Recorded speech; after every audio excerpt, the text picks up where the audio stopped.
Hello అండి చేతన్ గారు. నమస్తే మేడం. డాక్టర్ గారు, ఇప్పుడు ఎవరికన్నా కూడా మోకాళ్ళ నొప్పులు చాలా కామన్ అయిపోయింది. సో, ఇందులో ఏంటంటే మేముండేది 10థ్ ఫ్లోర్‌లో అన్నమాట. మాకెప్పుడన్నా పవర్ కట్ అయిందంటే చాలా సార్లు నేను 10 ఫ్లోర్స్ స్టెప్స్ ఎక్కే ఎళ్తూ ఉంటాను. మా వాళ్ళంటారు, "నువ్వు స్టెప్స్ ఎక్కావంటే నీకెప్పుడో 60లో రావాల్సిన మోకాళ్ళ నొప్పులు నీకిప్పుడు 30స్‌లోనే వచ్చేస్తున్నాయి. వద్దు అసలు మెట్లు ఎక్కకూడదు. దానివల్ల ఇంకా దీనిది పోతుంది లైఫ్ టైమ్ పోతుంది" అని చెప్పేసి భయపెడుతూ ఉన్నారు. నిజంగా అలా స్టెయిర్స్ ఎక్కితే మనకి మోకాళ్ళలో ఆ గుజ్జు అన్నది అరిగిపోతుంది అన్నది నిజమే అంటారా? నేను ఒకటి చెప్తా మీకు. ఇప్పుడు మీరు 10th ఫ్లోర్‌లో ఉంటున్నారు. అండ్ పవర్ కట్లు అయితున్నాయి మీ ఇంట్లో. కొందరు 15th floor, 20th floor, 30th ఫ్లోర్‌లో ఉంటారు. మీరు ఒకటి చూసుకోండి. ఒక్క టైంలో ఎట్లుండే అంటే మీకు ఎక్సర్సైజ్ అవ్వట్లేదంటే స్టేర్స్ వాడండి మీరు. అవును. దిగండి, ఎక్కండి అనేసి అంటుండే. అండ్ వెరీ ఇంపార్టెంట్‌లీ ఏందంటే ఇప్పుడు ఆస్టియోఆర్థరైటిస్ కేసులు ఎవరైతే ఉంటారు కదా, మెయిన్ వాళ్ళు చూసుకోవాల్సింది బరువు. వాళ్ళ బరువు అసలు కరెక్ట్ ఉందా? లేదంటే వాళ్ళ బరువు చాలా ఎక్కువుందా? వాళ్ళ బరువు చాలా ఎక్కువుంది అంటే ఇట్ ఈస్ బెటర్ దట్ వాళ్ళు ఇన్ని 10 ఫ్లోర్లు దిగుడు అవసరం లేదు. అంటే బరువు మ్యాటర్స్ అన్నమాట ఇక్కడ. అండ్ వెరీ ఇంపార్టెంట్‌లీ ఏందంటే ఇప్పుడు మీకు ఎన్నోసార్లు అర్థం కూడా కాదు. మీరు ఆస్టియోఆర్థరైటిస్ ఉందా లేదా, మోకాలు నొప్పి ఉందా లేదా. మీరు ఏం చేయండి అంటే ఎప్పుడైనా బై ఛాన్స్ దిగుతున్నారనుకోండి, ఇప్పుడు మామూలుగా ఇట్లా పట్టుకొని దిగుతాం కదా, అట్లా దిగకండి. ఎక్కుడు అయితే నార్మల్ ఎక్కుతున్నారో అట్లా ఎక్కండి. ఒక్క ఫ్లోర్ ఉంది ఎక్కుతారు, ఒక్క ఫ్లోర్ దిగుతారు, నో ప్రాబ్లం. దిగేటప్పుడు మైండ్లో ఏం పెట్టుకో అంటే మెల్లగా దిగండి, ఉల్టా దిగండి. ఎట్లా ఎక్కుతారు అట్లనే దిగాలి విత్ సపోర్ట్. ఓకే. అయితే బరువు జర తక్కువ పడుతుంది మోకాల మీద. ఓకే. అవును. ఎక్కేదానికంటే కొంచెం దిగేటప్పుడే మనకి ఆ సడన్ గా బర్డన్ పడుతుంది కదా. అవునండి, నిజమే. సో ఉల్టా దిగాలి, పట్టుకొని దిగాలి. ఓకే. అయితే జర బరువు తక్కువ పడుతుంది. రివర్స్ క్లైంబింగ్ డౌన్ స్టేర్స్ ఎక్కుతాం కదా, దాన్ని రివైండ్ చేస్తే ఎట్లా కనిపిస్తుంది అట్లా దిగాలి. ఇంకా స్టార్ట్ పైకి వెళ్ళి అట్లా దిగొద్దు, మళ్ళీ పడిపోతే పరేషాని. ఫస్ట్ అలవాటు చేసుకోవడానికి 2-3 మెట్లు లాస్ట్లో మిగులుతాయి కదా, అక్కడ ప్రాక్టీస్ చేయండి మీరు. అయితే ఇట్లా చాలా ఆస్టియోఆర్థరైటిస్ పేషెంట్, మోకాలు నొప్పులు, మళ్ళీ రుమటాయిడ్ ఆర్థరైటిస్ పేషెంట్లు, ఆల్మోస్ట్ నీ రీప్లేస్మెంట్కి పోయే పేషెంట్లు కూడా వస్తారు మన కాడికి. వాళ్ళకు కూడా చాలా మందికి ఇట్లా అడ్వైజ్ ఇస్తాం. Very important. మీకు ఇప్పుడు లేదనుకోండి ఆర్థరైటిస్, మీరు బరువు కరెక్ట్ మెయింటైన్ చేసుకోండి. ఓకే. దానికోసం కూడా మనం హోమియోపతి ట్రీట్మెంట్ ఇస్తాం.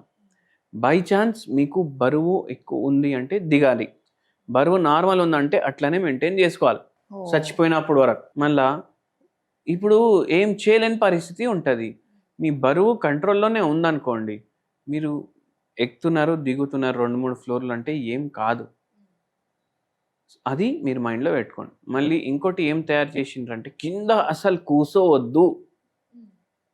కూసోవద్దు అనేసి కూడా ఇట్లా మీ బరువు కరెక్ట్ ఉంది, మీకు ఇప్పుడు ప్రాబ్లం లేదు, కొంచెం మోకాలు నొప్పి అనిపిస్తుంది అనుకో, మీరు కూర్చోవచ్చు.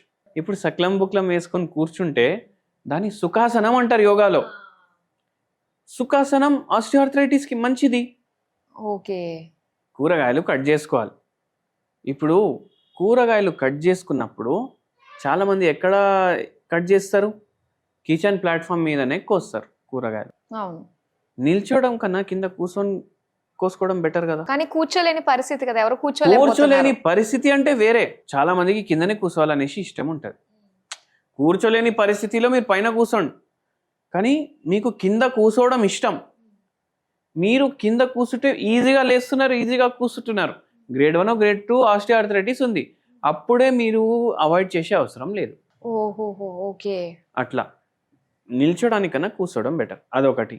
మళ్ళీ ఇంకోటి ఏంటంటే ఇప్పుడు మన సాంప్రదాయం ఎట్లా, మనం కింద కూర్చొని తింటాం. కింద కూర్చొని చిన్న పీట పెట్టుకొని దాని మీద ప్లేట్ పెట్టుకొని తింటాం. ఇప్పుడు దీనివల్ల ఆస్టియోఆర్థరైటిస్ వల్ల అందరు డైనింగ్ టేబుల్ మీద కూర్చొని తింటున్నారు. ఒక దాంట్లో మీరు చూసుకోండి, డైనింగ్ టేబుల్ మీద కూర్చొని తినడం వల్ల కూడా హెల్త్కి ప్రాబ్లం. మనకు కింద కూర్చొని తింటే కిందకెళ్ళి లేస్తే, చిన్నప్పటి నుంచి అదే అలవాటు మీరు చేసుకున్నారనుకోండి, చిన్నప్పటి నుంచి మీ మోకాలు మీ బరువులు మోస్తాయి. అవును. మళ్ళీ వెట్రిఫైడ్ టైల్లో వేసుకుంటున్నాం అందరం. అంటే ఈ టైల్స్ వేయడం వల్ల మనం ఏం చేస్తాం, నడుస్తాం కదా ఇంట్లో, మన కాళ్ళకి ఎక్కడెక్కడ ఎంత బరువు పడాలి అంత పడదు, మొత్తం రాంగ్గా బరువు పడుతుంది మన కాళ్ళ మీద వెట్రిఫైడ్ టైల్ ఉండడం వల్ల. ఓకే. మనం ఇల్లులు అట్లా మార్చేస్తున్నాం. వెట్రిఫైడ్ అంటే ఓవర్ పాలిష్ టైల్స్, మన ముఖం కూడా కనిపిస్తుంది దాంట్లో. అటువంటివి ఉండకుండా మన పాత బండరాయిలు ఉంటుండే కదా, అవి బెటర్. సో డైనింగ్ టేబుల్ కాకుండా కింద మీకు లేదు, ఇప్పుడు ఆస్టియోఆర్థరైటిసే లేదు, మీరు కిందనే కూర్చొని తినండి. బై ఛాన్స్ గ్రేడ్ 1 గ్రేడ్ 2 ఉంది, కానీ మీకు డైనింగ్ టేబుల్ మీద కూర్చొని తినడానికన్నా కింద కూర్చొని తినాలి మంచిగా అనిపిస్తే కింద కూర్చొని తినండి. ఓకే.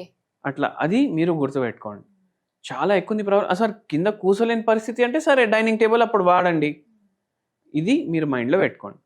అండ్ ఆస్టియోఆర్థరైటిస్కి హోమియోపతిలా చాలా మంచి ట్రీట్మెంట్లు ఉంటాయి. అండ్ హోమియోపతి తోటి మనం ఒక్కొక్కసారి ఎటువంటి పొజిషన్ ఉంటుందంటే, ఇప్పుడు షుగర్ వ్యాధి ఉంది, కంట్రోల్లో లేదు, హార్ట్కి సంబంధించిన పరేషానీలు ఉన్నాయి, వాళ్ళు లీన్ జాయింట్ ఆపరేషన్లు చేయించుకోవద్దు అనుకుంటారు. మళ్ళీ దాని తర్వాత ఏంది, కొందరికి ఆపరేషన్ అంటేనే భయం ఉంటుంది, కొందరు ఆపరేషన్ పోవద్దు అనుకుంటారు. అయితే హోమియోపతి వాళ్ళ కోసం ఆల్వేస్ డోర్ ఓపెన్ అని అనుకోవాలి. ఎందుకంటే హోమియోపతిలో శాశ్వత పరిష్కారం ఉంటుంది మన రోగాలకు, వితౌట్ సైడ్ ఎఫెక్ట్స్ ఉంటుంది. కానీ ఇది లాంగ్ ప్రాసెస్ అని చెప్పేసి చాలా మంది అంటూ ఉంటారు. లాంగ్ ప్రాసెస్ ఎందుకు మేడం? ఇప్పుడు ఆస్టియోఆర్థరైటిస్ ఉంది, ఇప్పుడు లైఫ్ టైం ఉంటుంది ఆస్టియోఆర్థరైటిస్. రొమటాయిడ్ ఆర్థరైటిస్ ఉంది, అది లైఫ్ టైం తగ్గదంటారు. హోమియోపతి తోటి 2 ఏళ్ళలో తగ్గిపోతుంది. అది గ్రేట్ నిజంగా. అంటే 20 years, ఇప్పుడు మన లైఫ్ స్పాన్ 20 years, అంటే మన రోగం ఇంకా 20 years ఉండాలి, దాన్ని మనం 2 yearsకి తగ్గిస్తున్నాం కదా. అయితే ఇదే ఫాస్ట్ కదా. సో ఫాస్ట్గా ఉంటుంది హోమియోపతి. జలుబు, దగ్గు, టైఫాయిడ్ ఏమున్నా మనం హోమియోపతి మందులు వాడితే 2 రోజుల్లో తగ్గుతాయి. ఇవి అక్యూట్ రోగాలు. క్రానిక్ రోగాలు ఏవైతే ఉంటాయి అవి తగ్గడానికి టైం పడుతుంది. సో ప్రతి దానికి కూడా మన దగ్గర ఒక సొల్యూషన్ ఉంటుంది హోమియోపతిలో మంచి సొల్యూషన్ ఉంటుంది. Okay, thank you so much అండి. సో చాలా మంది ఏంటంటే ఈవెన్ నాకే ఇది ఒక కళ్ళు తెరిపించిన కొన్ని విషయాలు మీరు తెలియజేశారు. అమ్మో కాస్త రేపు వచ్చిన అమ్మో కూర్చోకూడదేమో, ఇంకా దానికి ఎఫెక్ట్ పెట్టేస్తున్నాను నేను మోకాళ్ళకి అని చెప్పేసి అనిపిస్తూ ఉండింది. మీరు చెప్పిన తర్వాత కూర్చుని లేవడం చాలా మంచిది. ఇది ఒక మంచి ఎక్సర్సైజ్ తో పాటు ఇంకా ఇలాంటి మనకి కొంచెం లాంగ్ చేస్తుంది సస్టైన్ అవ్వడానికి మన మోకాళ్ళు అన్నది. చాలా చక్కగా తెలియజేసినందుకు థ్యాంక్ యూ సో మచ్ అండి. థ్యాంక్ యూ అండి.